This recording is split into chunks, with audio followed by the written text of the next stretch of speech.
I'm going to discuss today because it is one of the things which is being used in all disciplines, whether it is engineering, whether it is sciences, whether it is social sciences, everywhere. So today we are going to talk about a statistical technique that is analysis of variance. Or if you will see, Google it, you will find that it is also called as ANOVA. So there are two kind of ANOVA, that is one-way ANOVA, two-way ANOVA, and we are going to first understand what ANOVA means, what are its applications, and thereafter we'll do the same thing with the help of a SPSS file. I have created a hypothetical data, but I will tell you that how to do the things and what things we have to check. So all basic aspects and even how to make analysis and how to write a report, reporting results of ANOVA, we are going to talk about all these things. So first is I will tell you what outcome I thought that I will be going to share with all of you. That is, first we are going to understand the meaning, that what ANOVA means. Second is we are going to perform ANOVA with one-way and two-way with SPSS. If we'll see, this is very much common that if you will do some analysis, you will put some input, output will be there. So if you don't know how to do the interpretation, the things are not worthwhile, right? So we are going to emphasize on the outcome of ANOVA table, that if this result comes, what is the meaning?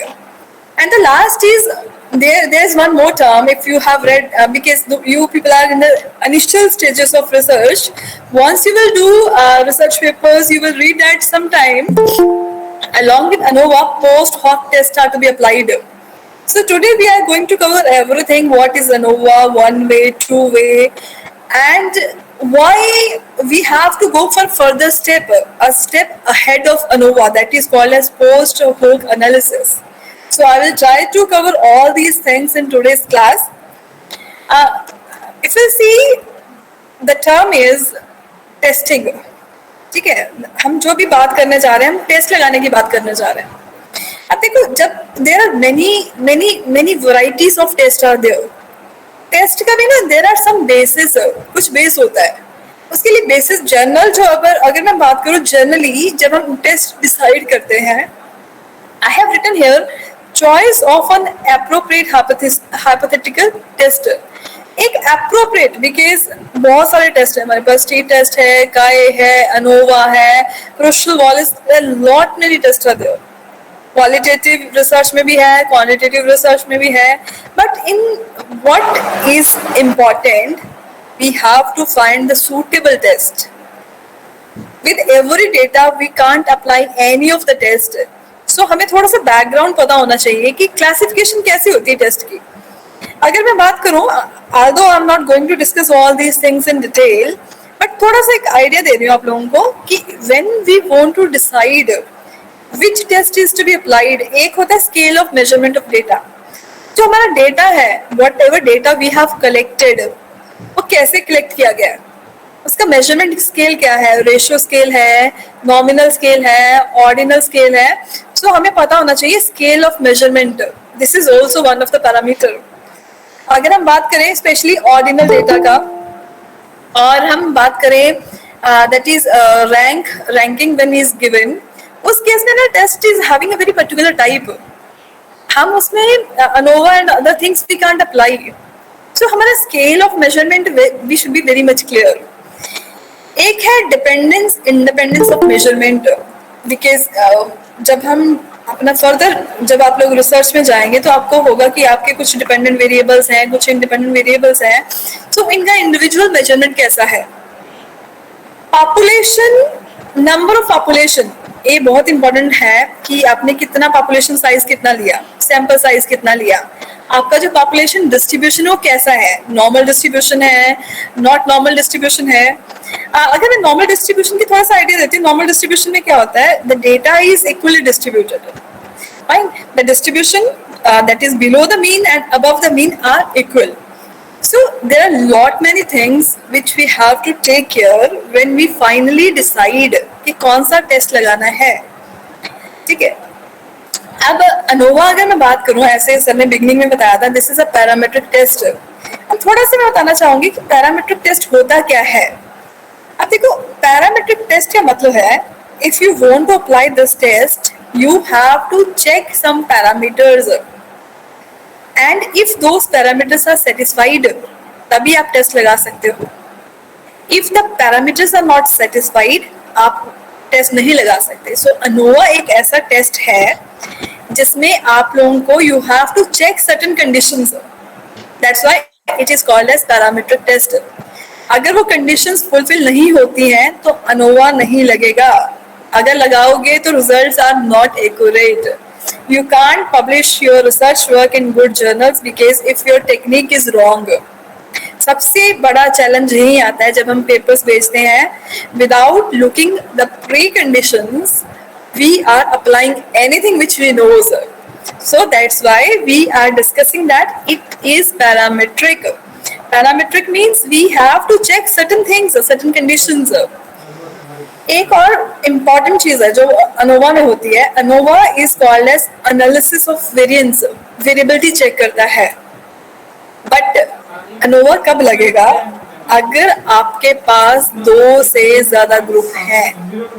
If you have 2 groups you can't go for ANOVA, you can go for T test. And ANOVA क्या करता है, अगर मैं first वाला line देखूं, मैंने लिखा है यहाँ पे, ANOVA is used to compare means of 2 or more than 2 groups, mean comparison test। अब देखो हमारे पास डिफरेंट ग्रुप्स हैं। सपोज मेरे पास 4 ग्रुप ऑफ क्लासेस है, 4 सेक्शंस हैं।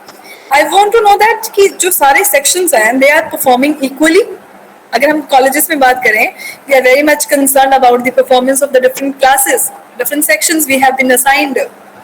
उस केस में क्या होगा, they will compare on the basis of the mean, maybe the mean marks. So that is more than 2 groups should be there. ANOVA में भी क्या होता है, there is one concept of dependent variable. Dependent variable में आपको अभी example भी करेंगे, SPSS फाइल भी करेंगे, उसमें देखेंगे डेटा कैसे क्रिएट करना है। ANOVA में एक वेरिएबल डिपेंडेंट होगा एंड डिपेंडेंट वेरिएबल हमेशा ही न्यूमेरिक फॉर्म में होना चाहिए। ऐसा नहीं कि जो आपका डिपेंडेंट वेरिएबल है वो रैंक की फॉर्म है, ऑर्डर है, देन आपका अनोवा नहीं लगेगा। So ANOVA will be applicable जब आपका dependent variable is numeric. Independent variable की कैटेगरीज हो सकती हैं।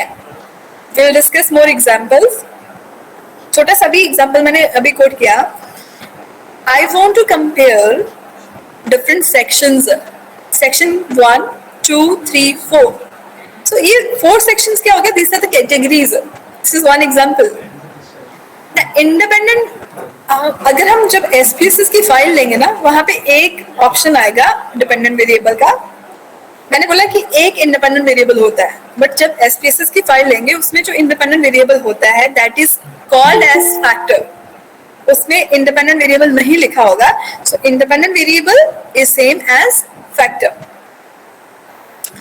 अब 2 चीजें generally although there are many other categories of ANOVA also, but today because in this much tenure we can discuss 2 and majorly अगर हम स्टडीज देखें majorly 90% of the cases that there are only 2 categories of ANOVA which is being used.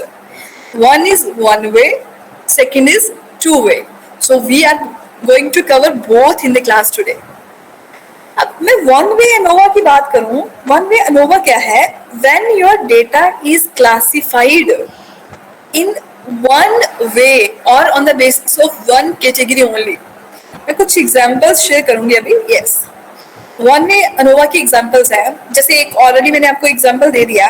मेरे पास 4 groups हैं, ठीक है, 4 sections हैं, 4 sections के marks हैं। तो मेरे पास क्या है, there's only one category, only one categorization, वो है section 1, 2, 3, 4 है तो सारे section, so there's no other classification, so that is one way ANOVA।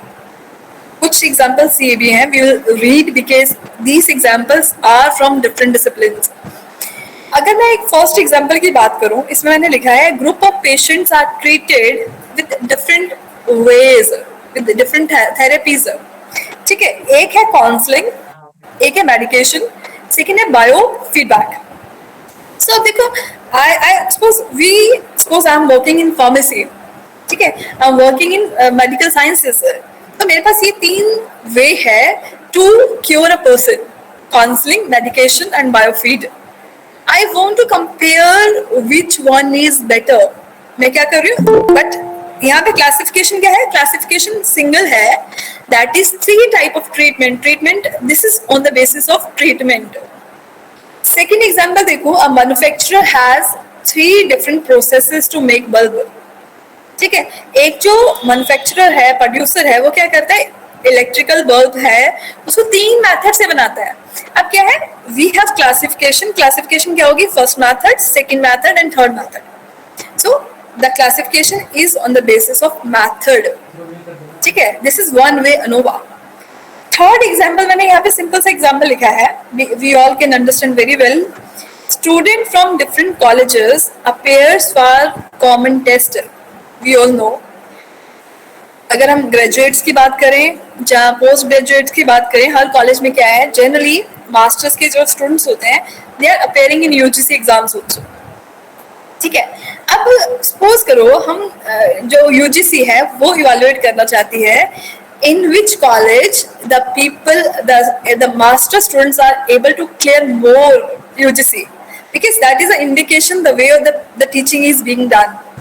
तो हम उसको भी लिख सकते हैं. इसमें हमने क्या किया है, टेस्ट, कितने लोग टेस्ट में अपेयर हुए, नेट क्या. ठीक है, डिफरेंट कॉलेजेस हैं, बट जो डेटा है, क्लासिफिकेशन है on the basis of a test, common test.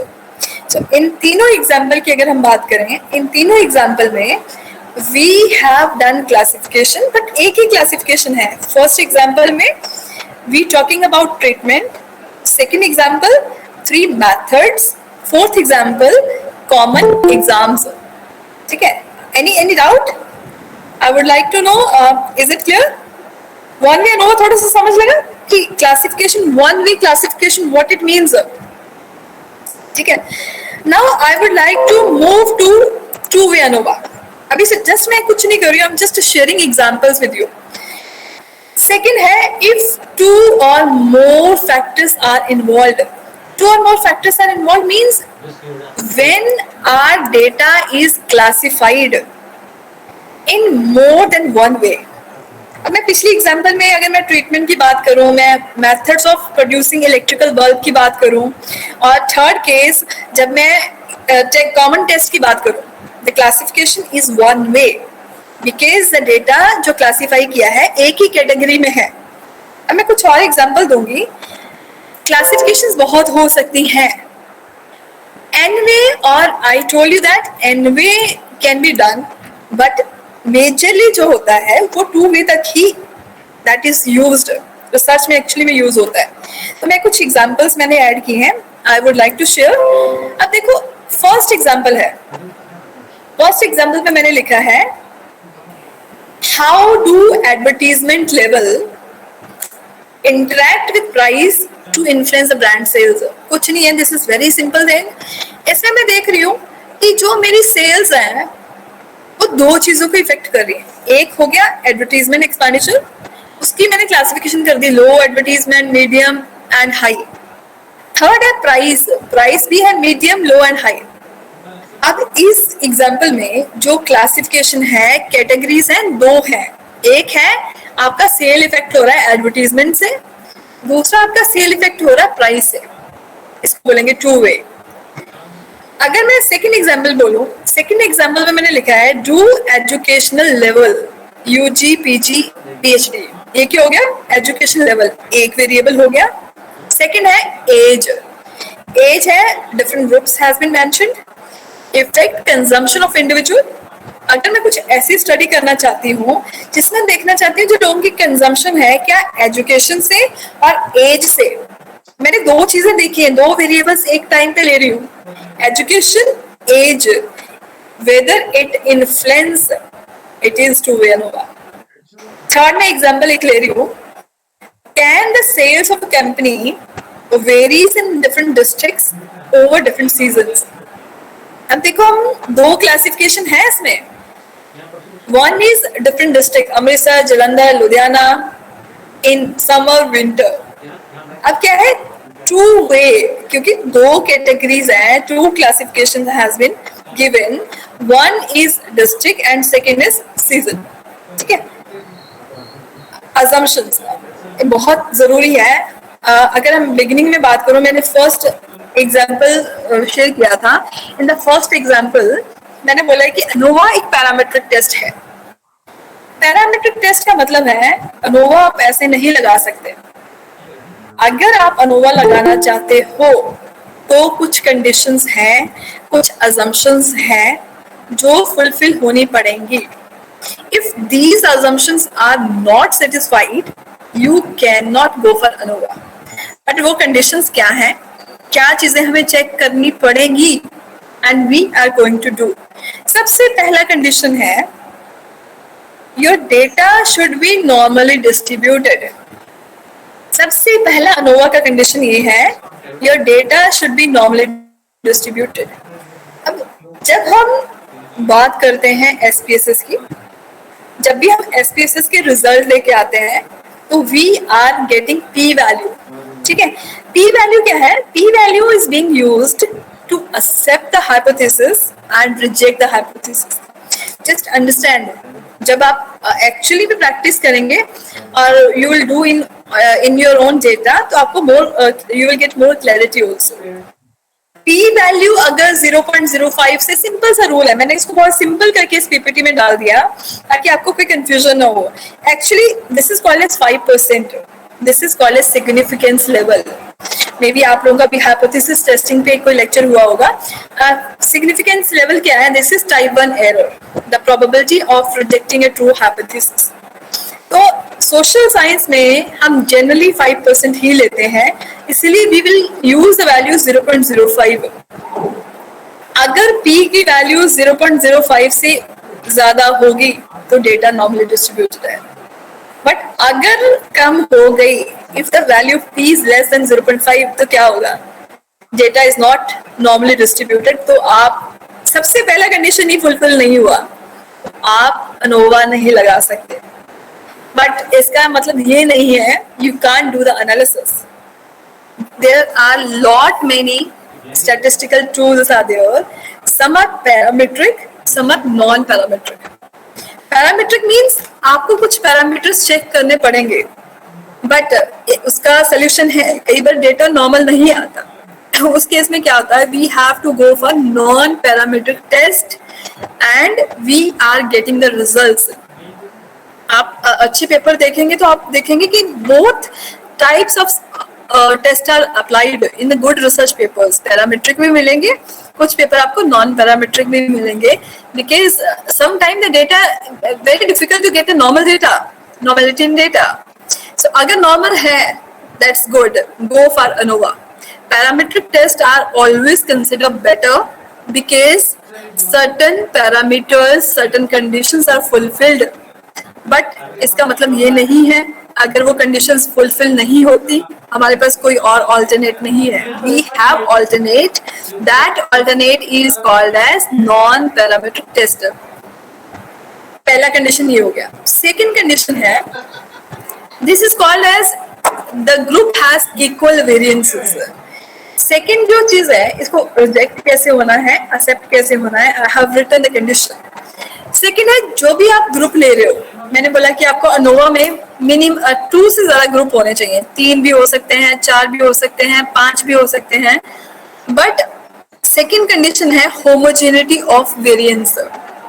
Variance और स्टैंडर्ड डेविएशन वो क्या होता है? Actually it is used to find variation in data. जो मेरा डेटा है वो कितना फ्लक्चुएट करता है। सो अनोवा क्या कहता है? जो भी आप ग्रुप कंपेयर कर रहे हो उनका वेरिएंस सेम होना चाहिए। I will tell you reason. मैं एक छोटा सा एक्सेल फाइल शेयर कर रही हूँ ताकि आपको समझ लग जाए why this condition is important. I will take only 2 minutes here. छोटा सा एग्जांपल करूंगी ताकि आपको समझ लग जाएगा। Just wait.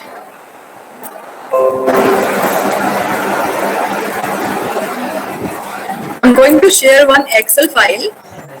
Is it visible? यहाँ पे ना मैं I am just going to give a small example, ठीक है। मैं ए बी नहीं लिखती, I will write here Shyam. मैं बात करती हूँ company, yes, company X A, ठीक है। Here I will write company B. मैं आपको ये बताना चाहती हूँ कि वेरिएबिलिटी का मतलब क्या है, वो जब सेकंड असम्पशन क्यों इंपॉर्टेंट है। यहाँ पे मैं एग्जांपल लिख रही हूँ,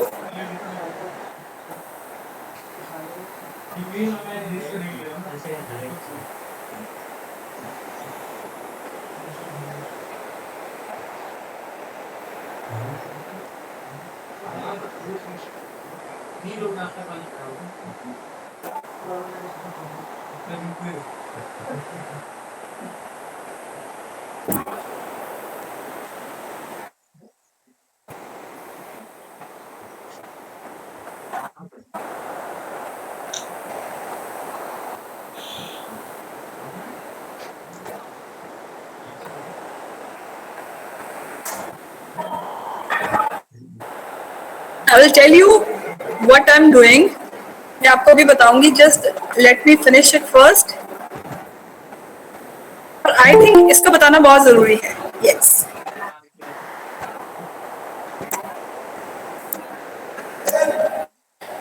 इस केस में तो मैंने जस्ट 2 ही ग्रुप लिए हैं ताकि आपको सिर्फ कॉन्सेप्ट समझ लग जाए। वेरिएंस क्या है, वेरिएबिलिटी मेजर करना क्यों इंपॉर्टेंट है, बट प्लीज आप लोगों ने ध्यान रखना है। When you want to apply ANOVA, ANOVA हमेशा ही लगेगा when you have more than 2 groups। अब देखो मैंने यहाँ पे एक एक्सेल फाइल लिखी है।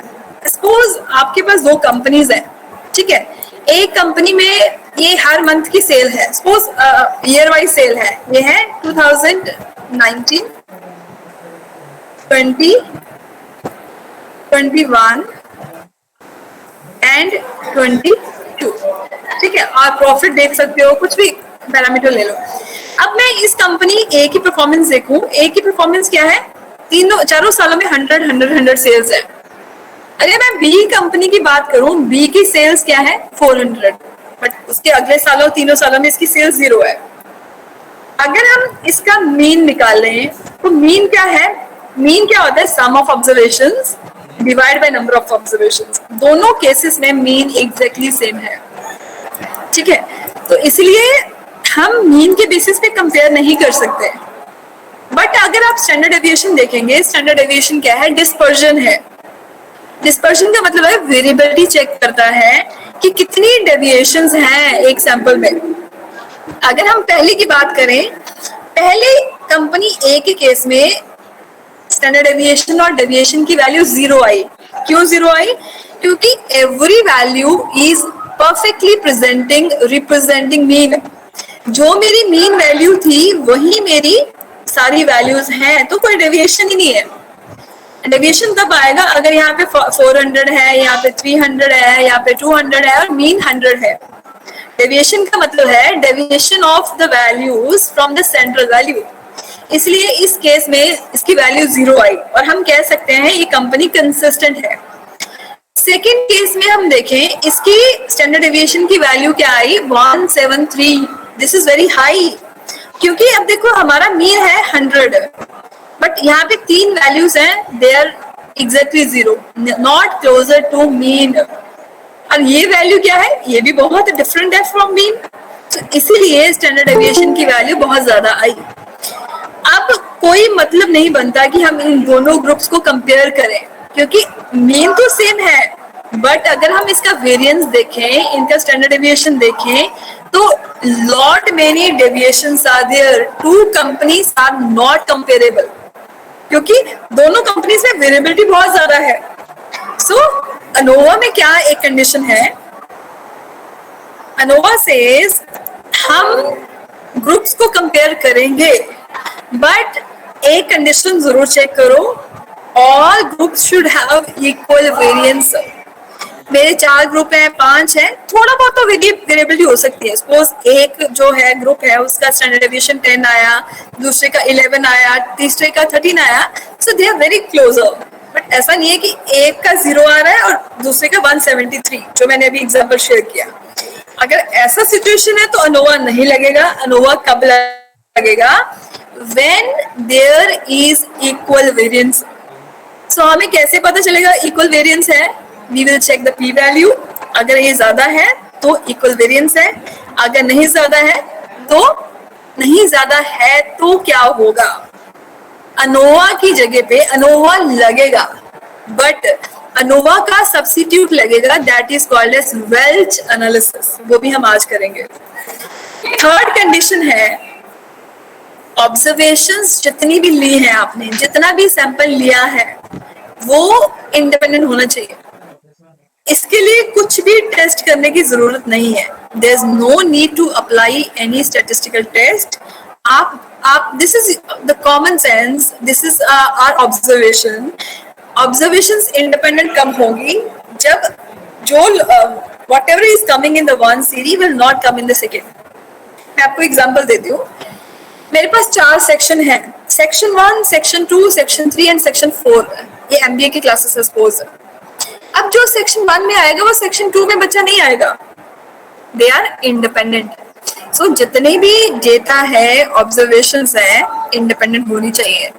डुप्लीकेशन नहीं होना चाहिए। एक बच्चा एक सेक्शन में भी आ रहा है और दूसरे में भी आ रहा है, ऐसा नहीं होना चाहिए। So this is to be done on the basis of the observation. So अब अनोवा में जब अनोवा टेस्ट करेंगे तो हम हाइपोथेसिस लगाएंगे। H0 क्या होगा? Means are equal. It means जितने भी आपके 3 ग्रुप्स हैं, 4 हैं, उनमें कोई डिफरेंस नहीं है, ठीक है? उनका all groups are same.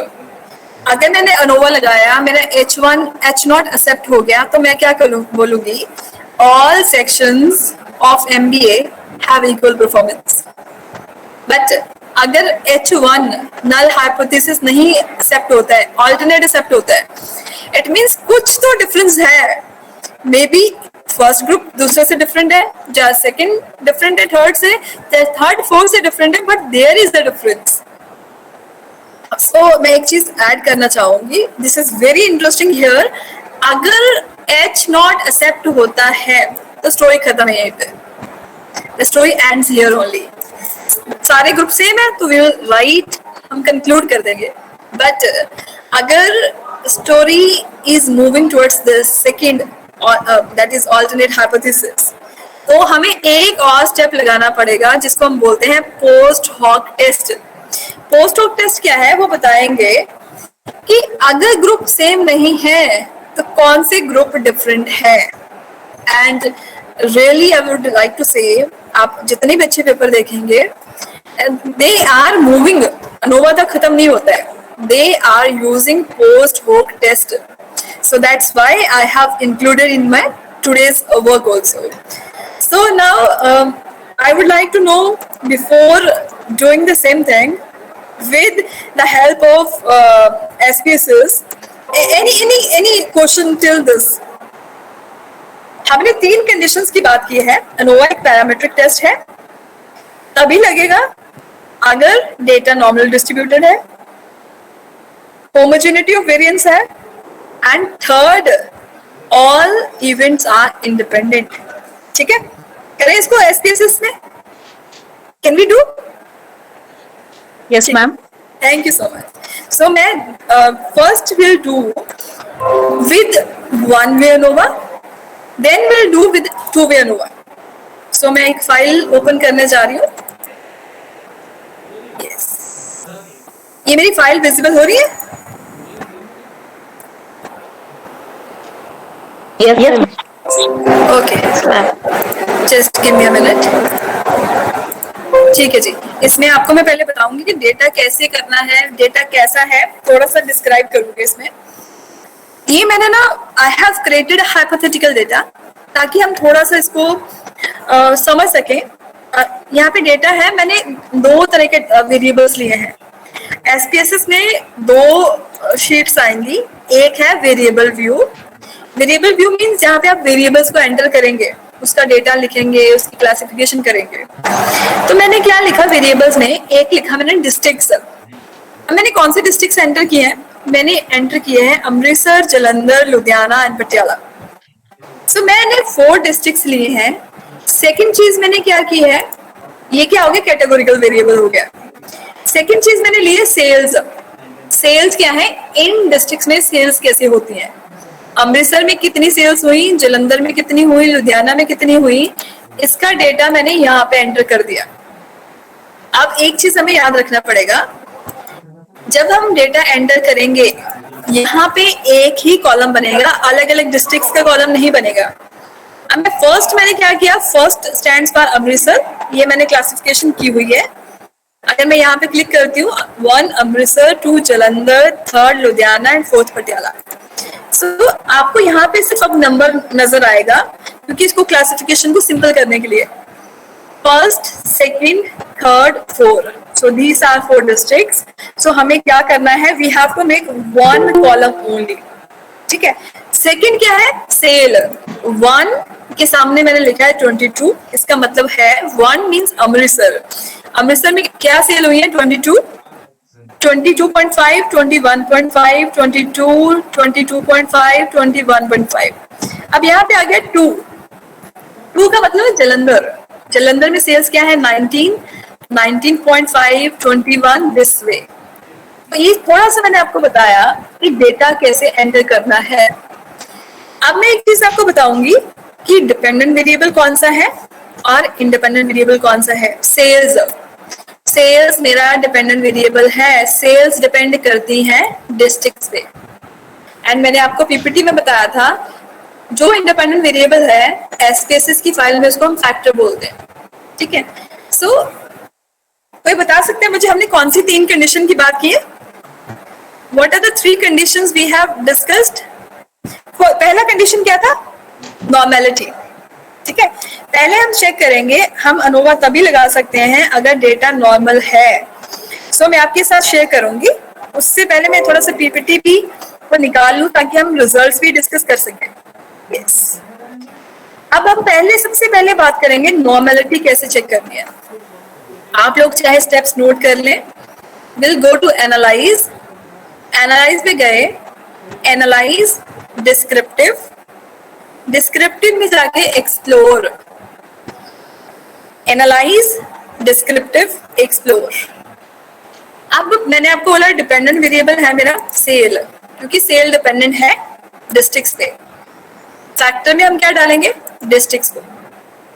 Dependent variable sales, factor list में हम डालेंगे डिस्ट्रिक्ट्स। अब हम जाएंगे, क्लिक करेंगे प्लॉट्स में, हम सिर्फ प्लॉट्स में क्लिक करेंगे because we don't need other things.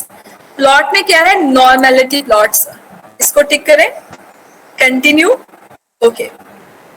SPSS में अगर आप कमांड दे दोगे automatically this output sheet will come. इसमें बहुत कुछ है, बट हमें क्या चाहिए मैं आपको बताऊंगी। बहुत सारे टेबल्स आ गए हैं, कंफ्यूज नहीं होना कभी भी, all information is not needed, but what things are there. ये देखो, अगर पहला बात करूं, पहला है केस प्रोसेसिंग समरी। इसमें कुछ नहीं है, इसमें सिंपल बेसिक स्टैटिस्टिक्स है कि कितनी डिस्ट्रिक्ट थी। अमृतसर 6 डिस्ट्रिक्ट, 6 एंट्रीज किए हमने, 6 नंबर ऑफ वैल्यूज हमने एंटर किए हैं, पटियाला में 11 किए हैं। उसके बाद जो डिस्क्रिप्टिव वाला टेबल है, डिस्क्रिप्टिव भी हम नहीं चाहेंगे बिकॉज डिस्क्रिप्टिव में mean, median, variance, standard deviation ही निकाला हुआ है। हमने तो चेक करना है डेटा नॉर्मल है कि नहीं। नॉर्मेलिटी चेक करने के लिए एक तो ये टेबल है और सेकंड है ग्राफिक मेथड, ये वाला। अब मैं आपको एक चीज बताना चाहूंगी, यहाँ पे दोनों मेथड से हम नॉर्मेलिटी चेक कर सकते हैं। अगर मैं ग्राफिक मेथड की बात करूं, ग्राफिक मेथड में एंड जब हमने नॉर्मेलिटी चेक करनी है, नॉर्मेलिटी प्लीज नोट करें, सारे डेटा की नहीं करनी है, कलेक्टिव डेटा की नहीं करनी है। नॉर्मेलिटी क्या होगी, for all categories of my independent variable.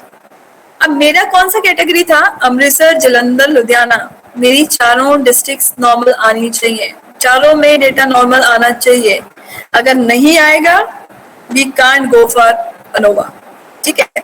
पहला वन वे आउट इज, अगर आप इन टेबल्स को देखें, अब देखिए लाइंस और डॉट्स हैं, dots are very close towards line, it means the data is normally distributed. यहाँ पे भी वेरी क्लोज टुवर्ड्स लाइन, यहाँ पे भी बहुत क्लोज है पॉइंट्स जो लाइन के। तो ये क्या बता रहा है, the more closer towards this straight line it shows data is normal. But मैं आपको सजेस्ट करूंगी, don't go for graphic methods because numeric measures are always good. ठीक है, न्यूमेरिक मेजर्स हमेशा ही अच्छे हैं, बेटर हैं। तो इसलिए मैं आपको ये बोलूंगी कि use this table to make a final decision. Final decision किस चीज का, डेटा नॉर्मल है कि नहीं है। अब मैं आपको इस टेबल को डिस्कस करने से पहले ना एक चीज दिखाना चाहूंगी ताकि आपको भी समझ लग जाए। देखो, हमने ये चीज लिखी थी, अगर p वैल्यू 0.05 से बढ़ के आएगी, it's more than 0.05, data normal होगा। अब हम चेक करते हैं क्या ऐसा है। अगर मैं बात करूं मेरे रिजल्ट्स की, ये मेरे रिजल्ट्स हैं। अब यहाँ पे दो टेस्ट आ रहे हैं, एक है Smirnov test and one is Shapiro Wilk test. आप दोनों में से कोई भी चेक कर सकते हो, दोनों भी कर सकते हो। इसमें थर्ड टेबल आ रहा है ना, पहले स्टैटिस्टिक्स है, सेकंड डीएफ है, थर्ड है एसआईजी। ये क्या है, पी वैल्यूज है। अब चेक करो, अगर आप लोग चेक करोगे, एक वैल्यू है 0.200, 0.068, 0.200, 0.20। सब वैल्यू क्या है, 0.5 से ज्यादा है।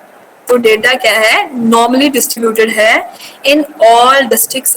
सेकंड वैल्यू में अब चेक करूं, शेपिरो के अंदर भी चेक करूं, तो सारी वैल्यू क्या है, ऑल आर ग्रेटर देन 0.05, 0.167, 0.316, 0.0885, 0.567। सो इसमें भी हम क्या बोलेंगे, डेटा क्या है, इट्स नॉर्मली डिस्ट्रीब्यूटेड। सो पहला कंडीशन क्लियर, ठीक है, व्हाट क्लियर, डेटा मेरे नॉर्मल डिस्ट्रीब्यूशन है, इट मींस अनोवा लगने के बहुत ज्यादा चांसेस हैं। ठीक है, अगर हम देखें उसके बाद हमने सेकंड अजम्पशन क्या ली थी, homogeneity of equal variance. Equal variance. अब उनका वेरिएंस भी इक्वल होना चाहिए। तो हम जाएंगे सेकंड स्टेप पे। मैं दोबारा से अपनी एसपीएसएस की फाइल इसको मैं क्लोज कर रही हूँ। पहला कंडीशन मेरा स्टेप क्लियर है। अब मैं क्या करूंगी, I will go to analyze. इसका स्टेप क्या है, एनालाइज पे जाके compare mean, analyze compare mean, compare mean पे जाके लास्ट में वन वे अनोवा।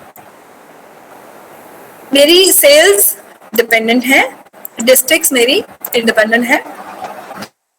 अब मैं जाऊंगी यहाँ पे ऑप्शंस में। ऑप्शंस में एक टेस्ट आ रहा है, होमोजेनिटी ऑफ वेरिएंस टेस्ट। इस पे क्लिक किया, कंटिन्यू, ओके। ये होमोजेनिटी ऑफ वेरिएंस टेस्ट क्या बताता है कि आपका जो वेरिएंस है इक्वल है कि नहीं। जितने भी ग्रुप्स हैं, मैंने अभी 4 ग्रुप्स लिए, Amritsar, Jalandhar, Ludhiana, Patiala. I have taken 4 groups. सबका वेरिएंस इक्वल है कि नहीं। मेरे पास जो टेबल आया ये वाला टेबल है, दिस टेबल। टेबल का नाम है टेस्ट ऑफ होमोजेनिटी। अब मैं अपना पीपीटी खोलूंगी। पीपीटी में मैंने लिखा है, अगर वैल्यू 0.05 से बढ़ के आएगी तो वेरिएंस इक्वल है। ठीक है, अब देखिए हमारे, हम चेक करेंगे हमारी वैल्यू 0.05 से ज्यादा है कि कम है। अगर हम चेक करें, मेरा आउटपुट चेक करें, वैल्यू 0.01 है। तो ये क्या है, अगर हम ये बात करें, ये वैल्यू है 0.01। सो दिस इज लेस देन 0.05। सो क्या होगा, वेरिएंसेस आर नॉट इक्वल। जो हमारा केस है, जो हमारा स्टडी है, उसमें वेरिएंस इक्वल नहीं आए। बट इसका ये मतलब नहीं है वी कांट गो फर्दर। अगर ग्रुप्स में नॉर्मली डिस्ट्रीब्यूटेड ना होता तो हमें वहीं पे स्टॉप करना पड़ना था। बट अब क्या है, डिस्ट्रीब्यूशन तो, डेटा तो नॉर्मली डिस्ट्रीब्यूटेड है, बट वेरिएंस इक्वल नहीं आए। तो क्या होगा, इस केस में छोटा सा चेंज ही करना है हमने। Will do a small change. वो चेंज क्या है, just wait. The change is, अब हमें, अगर मैं आपको चीज एक ऐड करूंगी, अगर ये वाली वैल्यू 0.05 से ऊपर आती तो हमें अनोवा ही चेक करना था। हमें सिर्फ ये वैल्यू देखनी थी। नेक्स्ट जो हमारा हाइपोथेसिस था whether all groups are equal और नॉट, बट अब क्या हो गया, this value is not same, तो मैं क्या करूंगी, मैं अनोवा की जगह I will click on Welch. अगर ये बड़ा आता तो that this ANOVA table is sufficient, मेरा रिजल्ट यहीं पे खत्म हो जाता, मैं ये टेबल को स्टडी करती। बट अब क्या है हमारे केस में, the this value is less, so what I will doing, मैं जाऊंगी कंपेयर मीन पे, वन में अनोवा पे। अब मैं एक चीज और सिलेक्ट करूंगी ऑप्शंस में जाके, not in options, it's there, just wait, options में आना चाहिए, हाँ यस, इट्स वेल्च, ठीक है। अब मेरे पास एक ऑप्शन है अनोवा, मैंने टेबल क्यों नहीं देखा, क्योंकि मेरा वैल्यू 0.05 से कम है, तो मैं कोई बात नहीं, देयर इज वन बुक, अगर आप लोग because that is available free on Google, उसका that is the name of the book is statistical analysis using SPSS by Andy Field, ठीक है, बहुत अच्छी बुक है, उसमें हर स्टेप डिफाइन किया है एंड इजीली फ्रीली डाउनलोडेबल है, एक एक स्टेप बताया है। उस बुक में ये बताया है कि आपके रिजल्ट्स अगर वेरिएंस इक्वल नहीं है, still it will be robust, that will be very much appropriate and acceptable.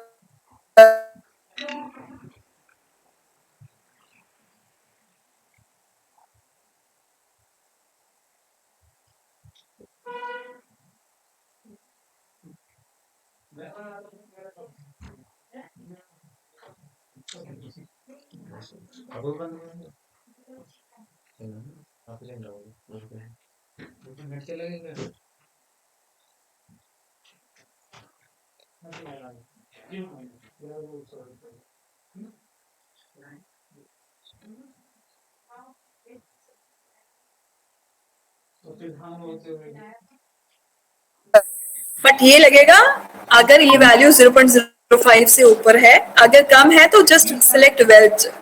But अगर अब हम वेल्च के केस में डिसीजन कैसे लेंगे, ये है डिसीजन रूल, यही रहेगा। अब मुझे वेल्च टेस्ट भी सेम चीज बताएगा कि ग्रुप्स इक्वल हैं जहां ग्रुप्स डिफरेंट है, ठीक है, ग्रुप्स इक्वल है जब ग्रुप्स डिफरेंट है। अगर वैल्यू आई 0.05 से ऊपर तो सारे ग्रुप सेम है, कोई डिफरेंस नहीं है। इट मीन जो मेरे 4 डिस्ट्रिक्ट्स हैं, अमृतसर, जलंधर, लुधियाना एंड पटियाला, सबकी सेल सेम है। एज अ मैनेजर मुझे कोई टेंशन लेने की जरूरत नहीं है, there is no need to have any strategy. Just give me a minute, I just want 1 minute.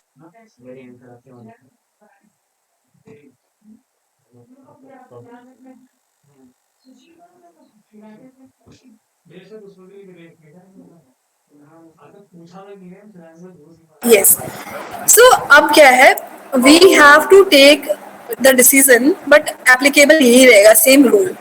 अब मैं अपना आउटपुट देखूं तो इस केस में क्या है, वैल्यू क्या है 0.04। अब ये वैल्यू क्या है 0.05 से कम है, ठीक है। अगर ज्यादा आते तो ग्रुप क्या आते, same, all groups all districts are same, तो मुझे कुछ भी करने की जरूरत नहीं थी, there is no need to have a special strategy for a particular district. But अब हमारा जो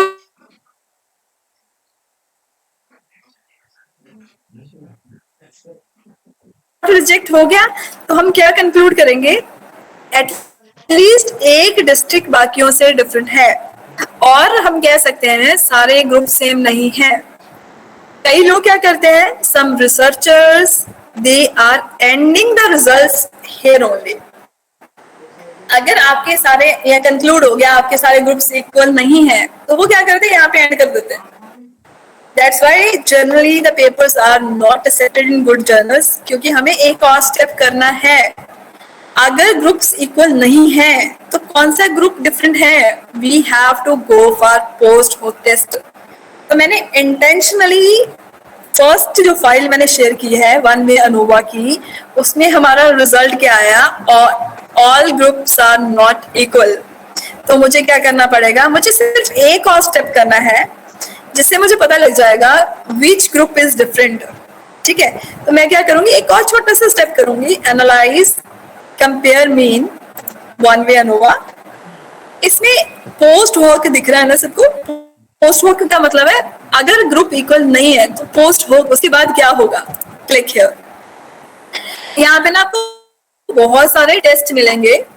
अगर आपका सेकंड स्टेप में था वेरिएंस इक्वल है तो आपको टकी टेस्ट ही लगाना है, क्योंकि Tukey test is best when variances are equal.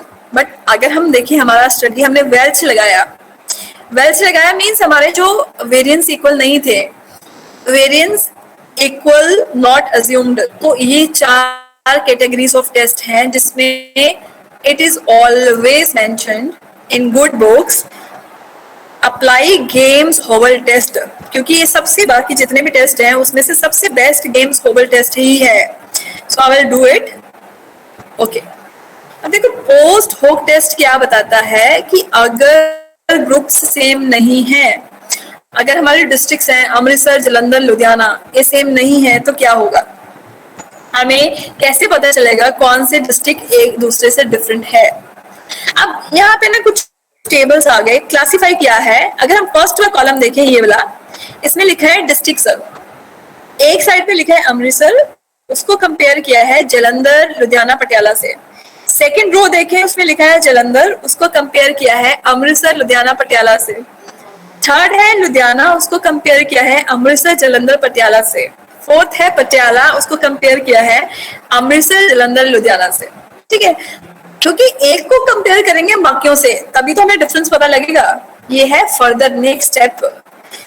अब देखो इसमें से कुछ मेन डिफरेंस है। मेन डिफरेंस कुछ नहीं, सेल्स माइनस कर दी अमृतसर की जलंधर से तो वैल्यू आई 1.4। अगर नीचे आप देखोगे अमृतसर, अगर जलंधर की अमृतसर से किए तो वो माइनस आ गया सेम। ठीक है, इसमें कोई प्रॉब्लम नहीं है। हमने सिर्फ ये वाला थर्ड टेबल देखा, दिस इज 1 2 3 फोर्थ कॉलम जिसमें लिखा है सिग्निफिकेंट। ठीक है, अगर वैल्यू 0.05 से कम है तो डिफरेंस है, एक डिस्ट्रिक्ट दूसरे से डिफरेंट है। अगर मैं यहाँ पे बात करूं अभी अमृतसर का जलंधर से वैल्यू क्या है 0.091, 0.5 से ऊपर है तो इट मींस अमृतसर और जलंधर में सेल्स में डिफरेंस नहीं है। अगर मैं देखो अमृतसर एंड लुधियाना, इसमें वैल्यू क्या आ रही है 0.93, तो दोनों अमृतसर में और लुधियाना में सेल्स में डिफरेंस नहीं है क्योंकि वैल्यू 0.05 से ऊपर आया। थर्ड है अमृतसर पटियाला, वैल्यू क्या है 0.38, 0.5 से ऊपर है तो कोई डिफरेंस नहीं है। अब सेकंड रो हम देखें, जलंधर को कंपेयर किया गया है, जलंधर को अमृतसर से, लुधियाना से एंड पटियाला से। जब अमृतसर को जलंधर को अमृतसर से लुधियाना से किया तो वैल्यू आई मोर देन 0.5। एक वैल्यू थी 0.91, दूसरी थी 0.54। बट जब जलंधर को पटियाला से कंपेयर किया गया तो value I 0.03। It is less than 0.5। 0.5 से लेस है तो क्या है, दे आर नॉट इक्वल। सो हमें एक चीज पता लग गई अभी, जलंधर और पटियाला में सिग्निफिकेंट डिफरेंस है सेल्स में, क्योंकि हमारा रिजल्ट ऊपर पोस्ट होक तभी लगाया क्योंकि डिफरेंस निकला।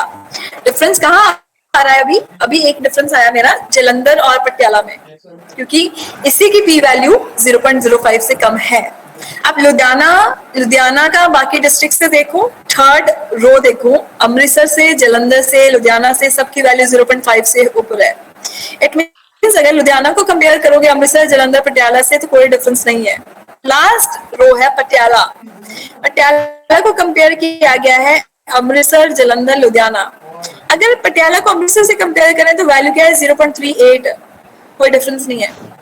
पटियाला को जलंधर से कंपेयर करें तो डिफरेंस है क्योंकि वैल्यू 0.5 से कम है। तो पोस्ट होक टेस्ट ने क्या बताया, why it is required, ये बताता है कि अगर डिफरेंस है तो कहाँ है, कौन सी डिस्ट्रिक्ट्स में डिफरेंस है।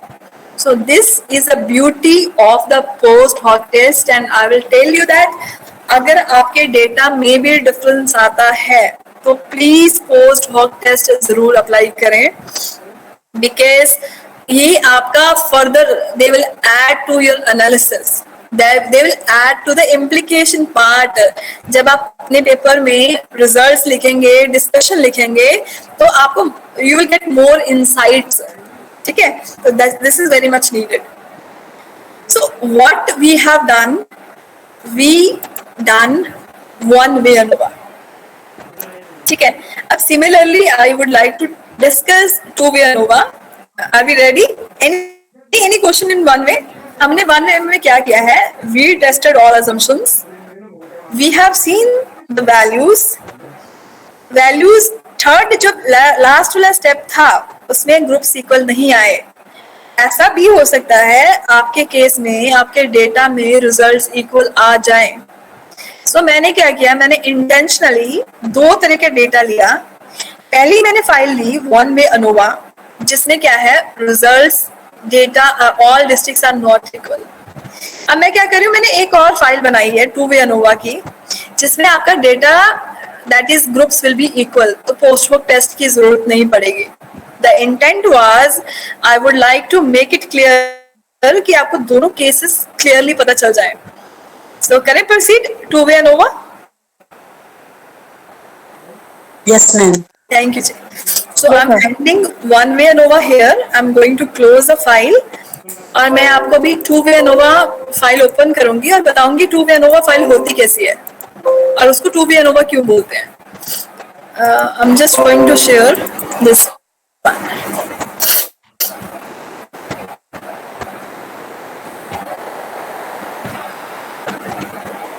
Yes.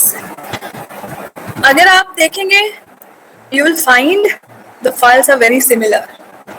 ठीक है, सिमिलर रखने का एक ही पर्पस है ताकि आपको, मैंने एक और वेरिएबल ऐड कर दिया जिससे टू वे हो गया.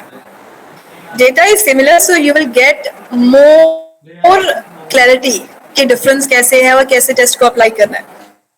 सो I will be going to first share certain things about the file. ठीक है, हाँ जी. अब देखिए, मैं आपको पहले वेरिएबल व्यू दिखाऊंगी. वेरिएबल व्यू में ये दो चीजें तो हमने पहले की थी. ठीक है, डिस्ट्रिक्ट्स हमने पहले किया था, same data, exactly same data. इसमें मैंने डिस्ट्रिक्ट्स लगा दी, अमृतसर, जलंधर, लुधियाना, सेम है डेटा, कुछ चेंज नहीं किया मैंने. उनकी सेल्स लिख दी. अब मैंने एक और इंडिपेंडेंट वेरिएबल डाल दिया, सीजन. सीजन में मैंने क्या लिखा, सीजन मैंने लिखा 1 समर है, 2 विंटर है, थर्ड है रेनी सीजन. यहाँ पे स्पेलिंग गलत हो गया, but third is rainy season. ठीक है, अब देखो, अगर इन डिस्ट्रिक्ट्स की बात करूं, अब मैं क्या कर रही हूँ, मेरी टू वे क्लासिफिकेशन क्यों है. मेरा डिपेंडेंट वेरिएबल सेल है. I have two independent variable, एक डिस्ट्रिक्ट है, एक है season. So that's why it is called as two way classification. अब मैं देखूंगी, मैं दो चीजें देखूंगी, क्या डिस्ट्रिक्ट वाइज सेल डिफर्स और district wise sales are equal. एक हाइपोथेसिस हो गया. ठीक है, one set of hypothesis. Second set of hypothesis क्या होगा, वेदर सीजन वाइज, सीजन क्या था, summer, winter, rainy season, season wise sale varies. Second set of hypothesis is this. So here I'm going to test two things. अगर हम बात करें, ये data मैंने randomly डेटा लिखा. So इस सीजन को मैंने कैटेगरीज में डिफाइन कर दिया क्योंकि कैटेगोरिकल डेटा है. डिस्ट्रिक्ट्स की भी हमने 4 कैटेगरीज बनाई थी. And sale the data as it is. चाहे वन वे ANOVA हो, चाहे टू वे ANOVA हो, कंडीशन सेम है. तीनों चीजें हम चेक करेंगे, normality, homogeneity of variance, and third, finally, ANOVA we are going to apply. Homogeneity, normality of data कैसे आएगा, descriptive, same step. Normality, सिर्फ normality के लिए same step. Analyze, descriptive, explore. Explore में जाके sales मेरा dependent variable है. अगर मैं बात करूँ ये दो variables की, ये दो वेरिएबल्स हैं, डिस्ट्रिक्ट एंड सीजन, ये फैक्टर्स में आ गया. ठीक है, अब मैं क्या बात करूंगी, प्लॉट्स में नॉर्मैलिटी प्लॉट्स. कंटिन्यू. ओके, ठीक है, ये results, lot many things are coming. अगर मैं बात करूं, ये केस समरी है। केस समरी कुछ भी नहीं है, it will tell us number of observations in each district. ठीक है, उसके बाद क्या आएगा, these are some statistics for individual districts, mean, उसका median, variance, maximum value, minimum value, range, skewness, kurtosis। generally अगर हम पेपर देखें तो पेपर में ये चीजें they are describing, and especially when you are making chapters, because in the chapters you have to give more description of the data, तो chapters में ये चीजें बहुत जल्दी बहुत विजिबल होती हैं। The people are writing summary statistics। Descriptive statistics का मतलब क्या होता है? Summary statistics, you are giving the summary of your data। Same for Jalandhar, same for Ludhiana, and same for Patiala, the data is coming। This is, you have to check। आपके पास graphic method भी है। अगर हम graphic method देखें, the points are closer, very very closer, very very closer towards the, what we can say that, towards the central line। But don't rely much on graphic method, because if we have a quantitative method, जो हमारे पास numeric method है, that is always preferred। जो आपका numeric method होगा, there's no alternate। अब मैं आपको दोबारा से वो कंडीशन रिमाइंड करवा रही हूँ। नॉर्मलिटी कब होगी, डेटा कब नॉर्मल होगा? डेटा नॉर्मल तब होगा अगर पी वैल्यू 0.05 से ज्यादा है। अगर नहीं है तो डेटा नॉर्मल नहीं है। Don't go for ANOVA, go for non parametric test. ठीक है, अब देखो, मैं दोबारा से एक चीज को एम्फेसाइज कर रही हूँ, बिकॉज बहुत बड़ी जो कॉमन मिस्टेक लोग करते हैं, स्कॉलर्स करते हैं, यहाँ पे ना एनालाइज में जाओगे, there are other options also जहाँ पे आपको नॉर्मेलिटी टेस्ट होती है। ठीक है, बट मैं आपको बोलूंगी please don't go with that. वो क्या करेगा, पूरा डेटा, ओवरऑल डेटा की नॉर्मेलिटी चेक करके एक आपको वैल्यू बता देंगे।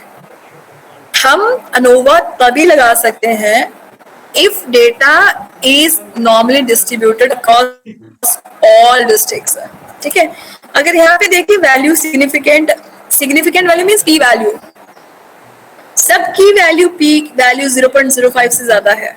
अगर शपीरो टेस्ट को देख लें, उसकी भी वैल्यू 0.05 से ज्यादा है। अगर वैल्यू 0.05 से ज्यादा है तो डेटा नॉर्मली डिस्ट्रीब्यूटेड है। डेटा नॉर्मली डिस्ट्रीब्यूटेड है तो क्या, वी कैन अप्लाई अनोवा। इस केस में हम अनोवा को अप्लाई कर सकते हैं। और I will be going to use one more term, इसको बोलते हैं case summary. Case means each district you are going to study case by case. Jalandhar normal data है, अमृतसर जलंधर नॉर्मल डेटा है, लुधियाना में नॉर्मल डेटा है, पटियाला में डेटा नॉर्मली डिस्ट्रीब्यूटेड है। अगर एक भी डिस्ट्रिक्ट में डेटा नॉर्मली डिस्ट्रीब्यूटेड नहीं है तो you can't go for ANOVA. ये चीज बहुत क्लियर है। ठीक है, सो एक स्टेप तो मेरा क्लियर हो गया, मेरा डेटा नॉर्मल निकला। सो इट मींस एक चीज तो क्लियर है कि हम सेकंड कंडीशन चेक कर सकते हैं। अब है second condition, please make a note of this. जब हम वन में अनोवा करते थे तो we are going for this option, analyze पे गए, कंपेयर मीन पे गए। बट अब क्या है, data is two way. Two way means we have two independent variable. One is district, second is season. So now we have to go for GLM। इसका थोड़ा सा नोट कर लें। पाथ, ठीक है, पाथ क्या है? Path is this. हमें एनालाइज पे जाना है, GLM पे जाना है, उसके बाद यूनिवेरिएट पे जाना है। इसको मैं क्लिक करूंगी। बट अभी हम क्या कर रहे हैं, we are looking for homogeneity of variance. Sales क्या है, डिपेंडेंट वेरिएबल है। डिस्ट्रिक्ट्स एंड सीजन में दोनों को सिलेक्ट करूंगी, ये मेरे फिक्स फैक्टर्स हैं। अब मैं क्या करना चाहती हूँ, मैं देखना चाहती हूँ मेरा डेटा ऑप्शंस में, यस, अब मैं देखना चाहती हूँ वेरिएंस इक्वल है कि नहीं। तो मैं क्या लगाऊंगी, homogeneity of variance test, continue homogeneity. ठीक है, यहाँ पे एक टेबल आ गया, बिटवीन सब्जेक्ट्स इसमें कुछ नहीं है, डिस्ट्रिक्ट्स कितनी है, सीजन कितने हैं, डिस्ट्रिक्ट वाइज एंट्री कितनी है. This is again the statistics, basic statistics. मैंने आपको पहले भी एक लॉजिक दिया है, I have given the logic कि वेरिएंस क्यों चेक करना चाहिए. ठीक है, वेरिएंस पहला तो हो गया नॉर्मलिटी. नॉर्मलिटी अगर नहीं है तो पैरामीट्रिक टेस्ट तो कभी नहीं लग सकता, बट इसका सोल्यूशन है. There are non parametric test also. Second thing है variance. Two groups can be compared. दो ग्रुप्स तभी कंपेरेबल हैं अगर देयर वेरिएंसेस आर इक्वल और अप्रोक्सीमेटली इक्वल. बट अगर वेरिएंसेस में ह्यूज डिफरेंस है, जो मैंने आपको बिगिनिंग में I have given you one example with excel, उसमें मैंने क्या किया था, I have made two companies. एक कंपनी में सेल्स कंसिस्टेंट है, सेकंड में क्या थी, पहले साल 400 सेल हो गई, उसके बाद 000. अगर आप इन्वेस्टर हो, which company you will prefer, which is consistent, right? A company where sales are not consistent will not prefer that. उसको नहीं हम प्रेफर करेंगे. सो इसके लिए वेरिएंस, दो चीजें कंपेरेबल तभी होंगी अगर उनके वेरिएंसेस आर इक्वल. अगर वेरिएंसेस में so much fluctuations are there, then they are not comparable. So हमारा डिसीजन रूल क्या कहता है, ठीक है. अगर मैं इसको बात करूं, यहाँ पे सेकंड है लिवाइन टेस्ट. लिवाइन टेस्ट क्या कहता है, पी वैल्यू ग्रेटर देन 0.05 है तो क्या है, variance equal, all variances are equal. हमारे केस में क्या आया, हम देखते हैं वेरिएंस इक्वल है कि नहीं. Yes, this table. आप लोग मुझे बताएंगे on the basis of this table क्या variances across the groups are equal और not.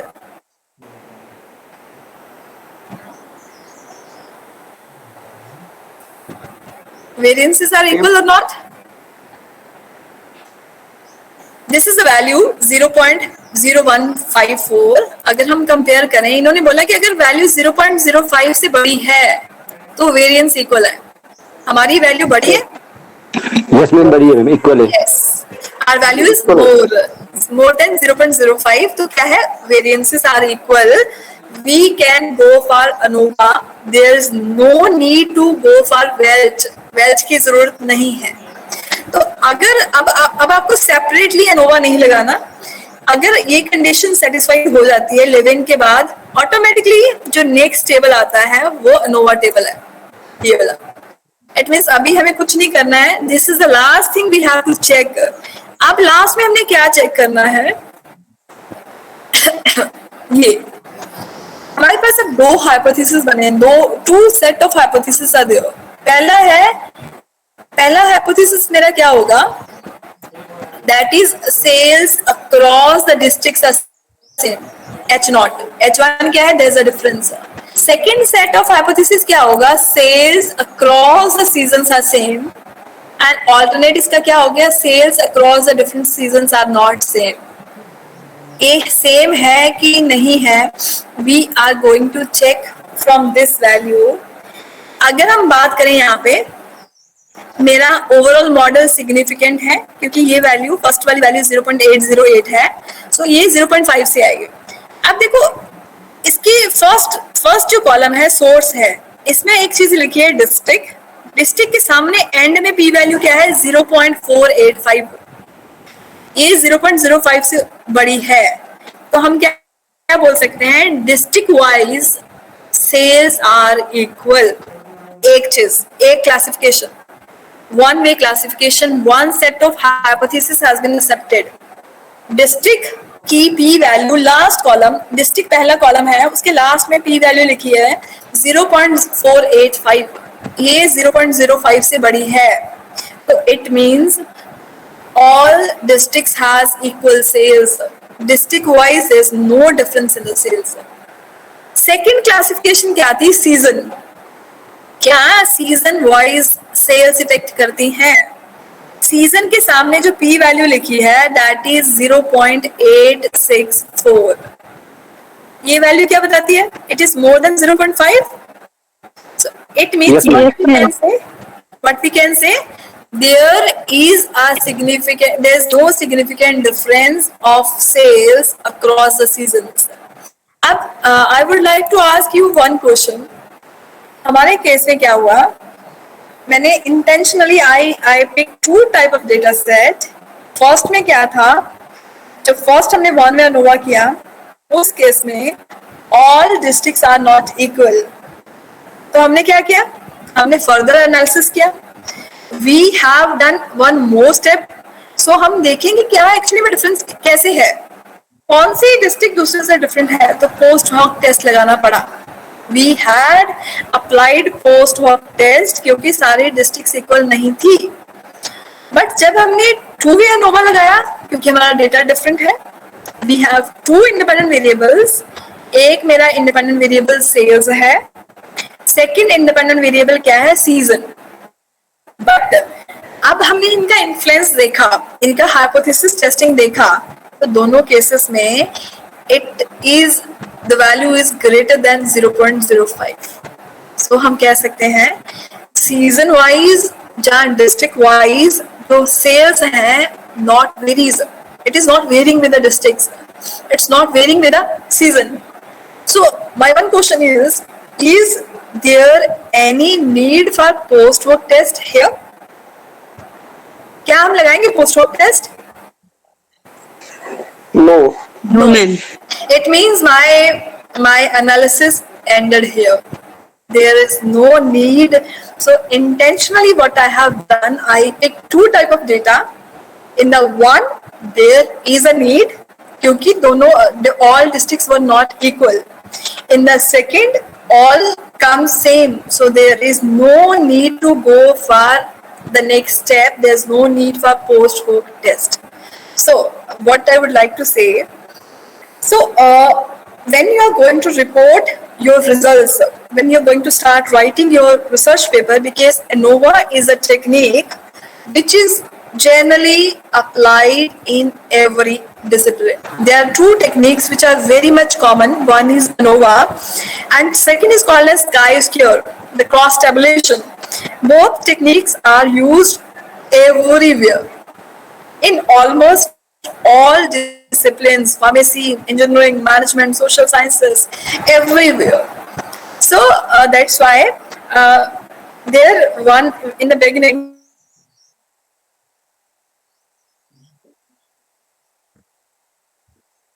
descriptive measures which comes to mention those measures also.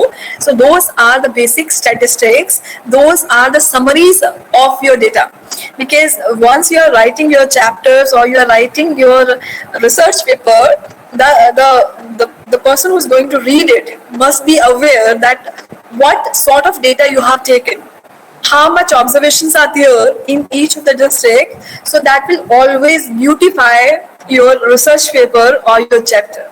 That is always needed, right? So that's all from my side, because I covered everything. That is one way and two way ANOVA. Now it's your time. You can ask the questions. Now it is open for your questions. Any questions, any doubt you have, you can ask. From my side, I have done. Excuse me, ma'am. Please. Ma'am जो to way Innova था ma'am, ma'am इसमें ma'am हमने जो post hoc test है, मतलब ma'am हमने क्यों नहीं अप्लाई किया, मतलब ये थोड़ा समझ नहीं मतलब नहीं आता. बिल्कुल, आई विल आंसर इट. अगर हम देखें फर्स्ट केस में, अभी हम यही डिस्कस कर रहे थे. In the first case we apply post hoc test क्योंकि जो हमारा एंड वाला टेबल था उसमें रिजल्ट आया था H0 the value is less than 0.5. So all districts are not equal. तो हमें उसके बाद क्या था, अगर all districts are not equal, we have to see where difference exists. ठीक है. अगर हमने सेकंड लगाया, सेकंड जो मेरा डेटा सेट था, that is a little different. उस केस में क्या था, it comes, the result says all districts are equal, all seasons are equal. That is no difference across the sales in different seasons and districts. So अगर से difference ही नहीं है, तो हम पोस्ट हॉक टेस्ट क्यों लगाएंगे? पोस्ट हॉक तभी लगाते हैं अगर डिफरेंस एग्जिस्ट करता है फर्दर एनालिसिस के लिए कि डिफरेंस कहाँ है. So that's why it is required. Otherwise post hoc test नहीं चाहिए. बट अगर डिफरेंस है तो please apply it, please go for one more step, एक सिंपल सा स्टेप करना है, पोस्टरों को सिलेक्ट करना है, ठीक है? Okay ma'am, thank you. Welcome. Yes, any other question?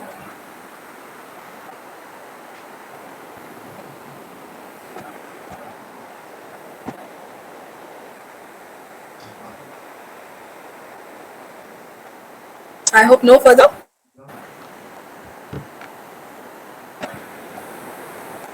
Thank you ma'am. And आपने one way ANOVA, two way ANOVA ये क्यों लगाया जाता है, क्योंकि आज के जो साइंटिफिक रिसर्च होती है इसकी नीड्स हो गई है, और सोशल साइंस में इतने ज़्यादा डायमेंशंस हो गए हैं कि शायद इसके बिना कोई भी थीसिस कंप्लीट नहीं हो सकती है। तो आज की हम कहते हैं कि one way ANOVA, two way Innova और एडवांस वर्जन भी होता है, थ्री वे इनोवा भी हो सकता है, लेकिन शायद आप लोगों के लिए इतना ही सफिशियंट है। अगर कोई किसी का प्रश्न हो तो आप जरूर पूछिएगा। मैम ने बहुत अच्छे से एक्सप्लेन किया है, और साइंस में बहुत ज़्यादा जगह पर इनोवा का यूज होगा, क्योंकि आपको डॉक्टर गरिमा मैम भी आपके साथ डिस्कस कर चुकी हैं, क्योंकि ऐसे वेरिएबल्स हमको मिलते जाते हैं साइंस में। तो आप इसको देखिएगा, फ्यूचर में भी आप अगर ऐसा कोई होगा तो प्रश्न जरूर पूछिएगा। So much thank you and vote of thanks के लिए कोई एक प्रतिभागी, कोई एक शोधार्थी प्लीज वोट ऑफ थैंक्स के लिए। मैम कल भी हमारे साथ बनी रहेंगी, एंड हम नॉन पैरामेट्रिक टेस्ट पे भी काम करेंगे। तो पैरामेट्रिक और नॉन पैरामेट्रिक दो आपका जो एक पार्ट था इसका कोर्स का, उसको हम लोग कंप्लीट करेंगे। और पैरामेट्रिक टेस्ट में बहुत से टेस्ट आते हैं जो हम लोग आपको साथ रन कर रहे हैं, लेक्चर्स चल रहे हैं। और नॉन पैरामेट्रिक टेस्ट में मैम थोड़ा सा लास्ट में आप दोनों का बेसिक अंतर जरूर डिफाइन कर दीजिएगा कि पैरामेट्रिक नॉन पैरामेट्रिक का। तो वोट ऑफ थैंक्स के लिए कोई एक लोग आ जाइए please. Good evening, ma'am. Hello. Very good evening. Very good evening. Yeah, am I audible? Yes, you are audible.